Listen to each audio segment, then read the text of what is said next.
Hi guys, and welcome to my first ever YouTube video. I'm so excited. If you know me, you know I've been like secretly debating, talking about this for a while, and oh, my hair. Today's the first day that I'm like, today I'm just gonna sit down, I'm just gonna do it. Talk really quickly about why YouTube. So I'm about to graduate college in like 90 days, which is really exciting. But during my time at college, I really learned a lot about myself, and I learned a lot about like what I'm really passionate about. And one of those things is photography. And this level, I want to make it even bigger part of my life, and what better way to do that than start filming videos about it so that everybody can watch it and we can all bond over photography things. Okay, so for our first video, I kind of wanted to do more than an intro. I wanted to dive right in to give you a better feel of what the channel is going to be about. So I thought I would do a video showing you all of my equipment. So everything I use, everything that's in my camera bag that I've collected over the years. So yeah, let's get right into it. So I have my camera bag on the floor because it's really heavy, but I'm just gonna pick up everything and talk about it, and you know how it is. So my first ever camera is actually the camera I'm recording this on, so I can't show it to you. It's the Canon Rebel T5i. I got it for I think like $300, $400 when I was 15 as a Christmas present. Great camera. I highly recommend that camera for someone who's starting out, because any DSLR is going to be okay to start out on, because what you really want to learn when you're starting out is just shooting manually, and all DSLRs are going to be able to teach you that. So once I was really comfortable with manual, then I understood, what lenses can do and what better cameras can do, and I upgraded. So my first ever camera was Rebel T5i, and I only used the kit lens on that camera until I was so comfortable that I was almost bored with the camera. Someone told me when I was starting out like a while ago, never upgrade your equipment until you've exhausted the equipment below it, because when you upgrade your equipment, things get more complicated and then you can get confused, whereas if you master equipment beforehand, before you upgrade, then you learn better once you upgrade, because you're like, oh, I see how this is more advanced.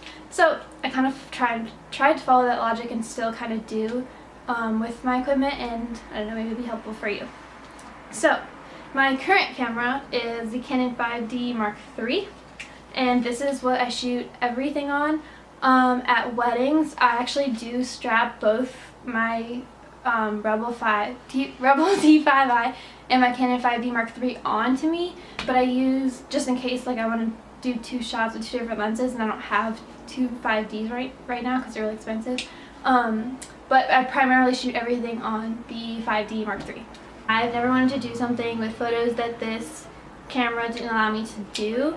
Fun part. So when I was starting out, I used to think that the camera body was more important than lenses, and that was kind of, the way to, where to put your money would be, the best way to spend your money in photography was on the body. But now I've actually learned that if I could go back, I would have spent more on lenses in the beginning than camera bodies. And let me show you all my lenses. Okay, so my all-time favorite lens is the Sigma 35 1.4. Guys, this lens, I shoot 95%,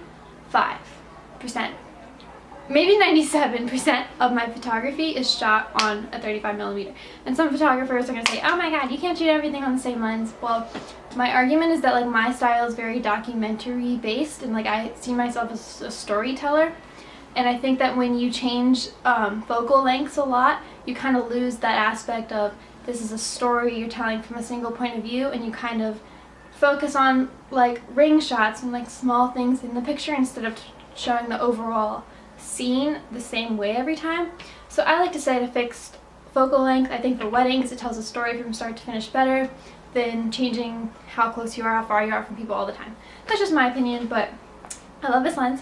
It's a Sigma Art lens, which means it does something funky with the with the colors in the glass. I'm not that technically savvy, so I don't really know exactly what it does, but I can tell you I've used the Canon 35mm versus this one, and the Sigma's much better. Everything just looks so much better. So, favorite lens. Okay, next we have the 50mm 1.8. This was the first lens I ever bought. I bought it when I was first learning to shoot. If you're still starting out and you're learning to shoot, this is a really good lens because it takes you to an aperture of 1.8, which is a level, I got my hair, which is a level that most kit lenses don't take you to. So this is $125. Really good lens to learn on. Okay, next I have this lens. Is my second favorite, the 85mm Canon 1.8. This lens, okay, let me tell you about this lens. So when you're shooting events, okay, and you have a 35mm lens on, and you're like that far from people, it's really not about their expression on their face when you're that far. And then when you switch to the 50 to get closer to their faces, you have to be so close to the group of people that you're photographing that they look up at you because you're taking their picture. Okay, when you put this 85mm on, you're at a cocktail hour or something, it's the perfect distance to where people don't know you're taking their photo, but you can still see their whole expression and their whole face.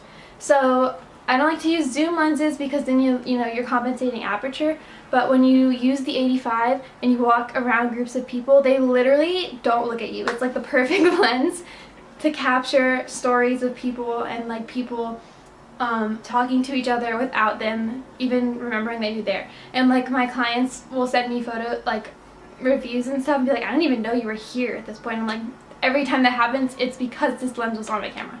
So other than like groups of people, I don't really use this lens, but it's a killer for that. Okay, next lens is a lens I maybe take like one picture with during events or like shoots, like literally one picture, and I'm going to tell you what that picture is. That's the kit lens that came with the Canon 5D Mark III. So if you're thinking of like buying that camera, you don't have to buy it with the kit lens because I honestly really never use it. The only reason I use the kit lens is because it can zoom all the way out, not in, to 24. And if I want a really wide shot of like a whole entire venue or like the whole like golf course and people in it, I can zoom all the way out and like keep it fixed right there and just shoot at that aperture. Just because I haven't really, at that focal length. I haven't really had like the money to like buy a macro lens that's like 24 or 16mm. And also I really only take one photo at events. That's I don't really know if I would buy it, but for this that came with the camera, like I can just do it that way. It's great. Blew my mind the first time that I saw it. Okay, if you don't know what a macro filter is, your life is about to change. So if you ever wanted to take a picture of a wedding ring or an earring that has a lot of jewels in it, and you're like, my camera will not focus on all these little diamonds, and so half the diamonds in the little picture are blurry. What you need is a macro filter.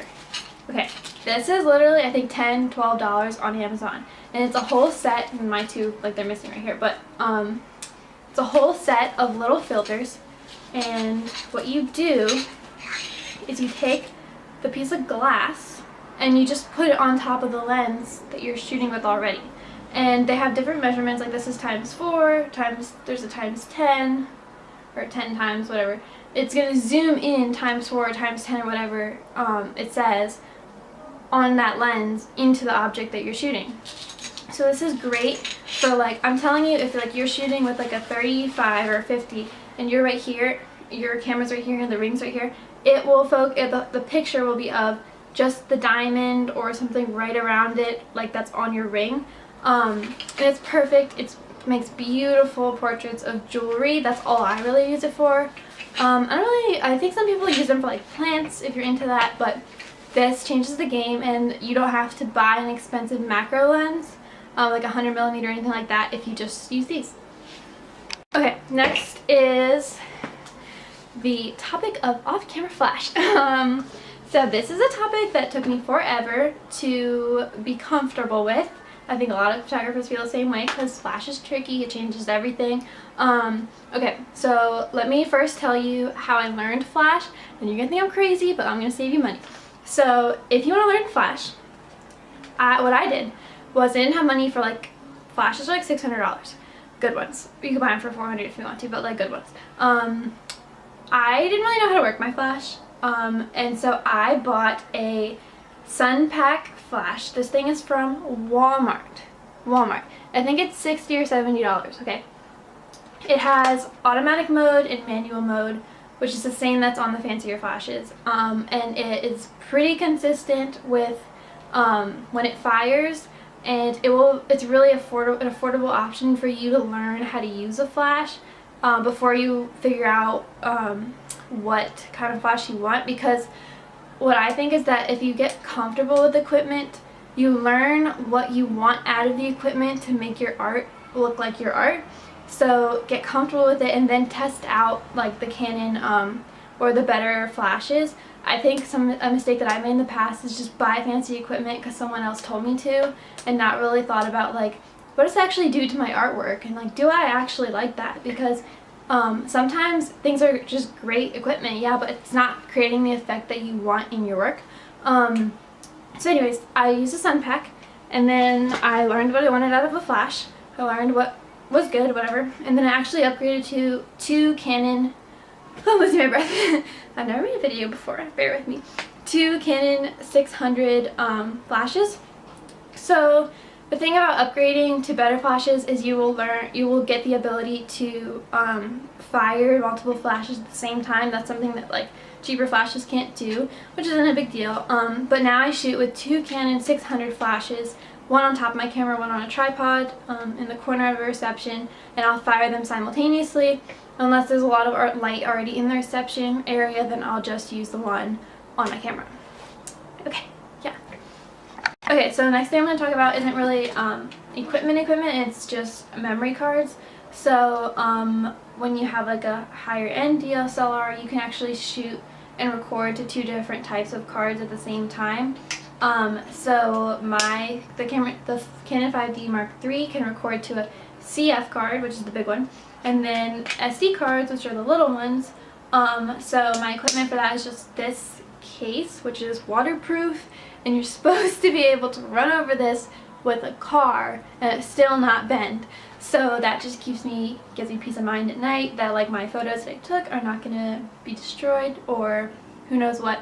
So if I'm shooting a wedding, I could record to both this type of card and this type of card, so I have two copies no matter what. And then when I leave the wedding, I'll actually take this and put it in a purse or somewhere I know that like I'm gonna be like sleeping with this and then I'll keep this one with the rest of my equipment, just in case like, I don't know, there's a car accident or something, the car explodes or whatever, this is with me. So that's what I shoot with. These I don't really have like fancy cases for, I just put them in the like Velcro part of my bag. I could probably get a case for them, but that's all my equipment. That's everything I use to do my job. I really genuinely like all my equipment. I'm kind of in a place where I'm experimenting with my art and like maybe I'll upgrade some things, but I'm really happy with what I have, and I think that it's important as an artist that you are not always after the next biggest thing, but you learn to create with what tools you have, because that's what's fun about it anyways. So let me know if you have any questions, and I just want to thank you so much for watching my first video ever. It actually means a lot to me, and I hope to make more videos soon. If you have topic ideas, let me know.